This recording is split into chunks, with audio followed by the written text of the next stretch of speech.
Assalamualaikum warahmatullahi wabarakatuh. Peninggalan dari Syekh Abdullah Mubarak bin Nur Muhammad atau yang kerap disapa dengan Abah Sepuh adalah tanbih. Ada banyak hal yang menarik terkait dengan tanbih. Tanbih atau peringatan ini khusus ditujukan untuk murid-murid pengamal Thariqah Qadiriyah Naqsyabandiyah Pondok Pesantren Suryalaya. Hal yang menarik adalah kalimat pun kami tempat orang bertanya tentang Thariqah Qadiriyah Naqsyabandiyah.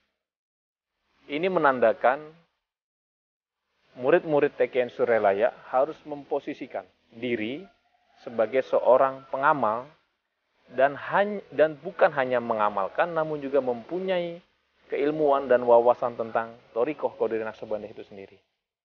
Jadi dalam ilmu marketing itu ada namanya positioning. Pesantren Suryalaya memposisikan sebagai tempat orang bertanya. Jika orang ada yang bertanya, tentu ada yang menjawab. Di sini Pondok Pesantren Suryalaya memposisikan sebagai pesantren Thariqah Qadiriyah Naqsyabandiyah. Itu yang pertama. Yang kedua, hal menariknya adalah pangarsa Abah Sepuh ini melakukan segmentasi pasar.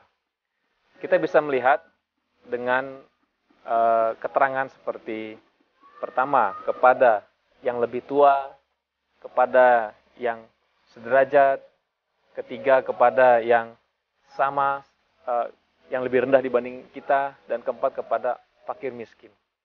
Ini menunjukkan bahwa dalam berdakwah itu kita sangat perlu untuk melakukan segmentasi pasar.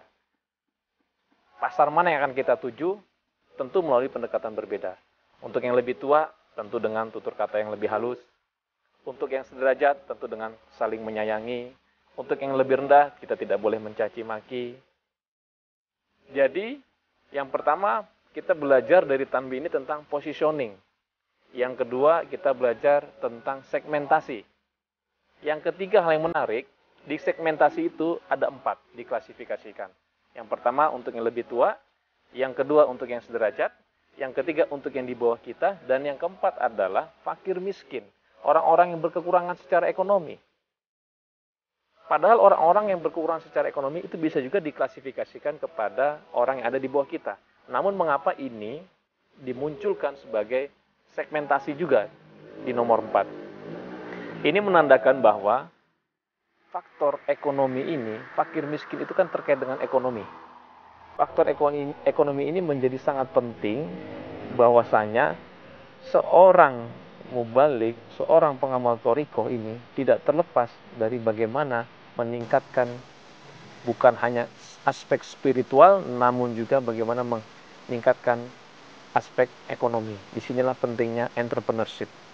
Jadi dalam tanbih ini kita belajar 1. Positioning, 2.